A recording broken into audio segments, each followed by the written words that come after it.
Mga kahuwan, panoorin ang video na ito upang alamin ang pinaka-latest na balita tungkol sa lagay ng panahon at bagyo update today.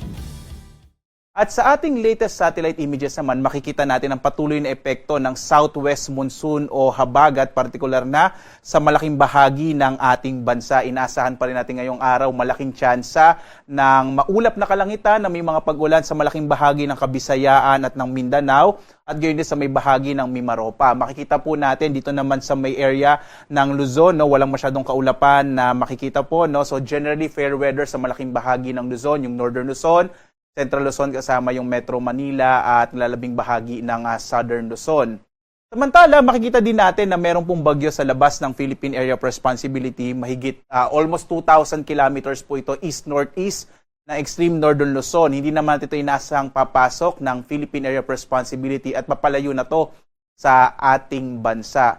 Ang minomonitor po natin ay meron pong mga cloud cluster o kumpol ng kaulapan dito sa may silangang bahagi ng Visayas at Mindanao. At posible po ngayong araw o bukas ay may mabuong low pressure area. So imo-monitor po natin yan.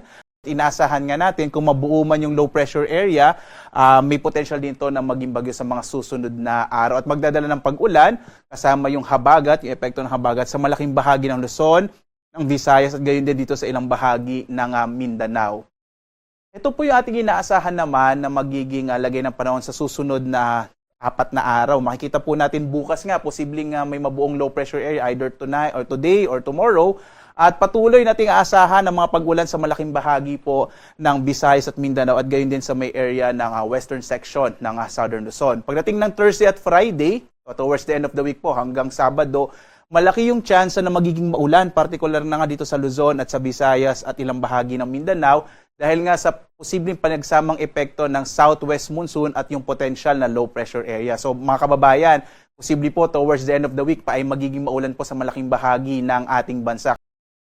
Sa lagay naman ng ating karagatan, wala po tayong nakataas na gale warning kaya maaaring pumalaot yung mga sasakyang pandagat at mga bangka sa mga baybayin ng ating bansa. Bagamat mag-ingat po no, kapag may mga thunderstorm, kung minsan nagpapalakas siya ng alon ng karagatan. Kaya iba yung pag-iingat po, lalong-lalo na yung mga maliliit na mga bangka at maliliit na mga sasakyang pandagat.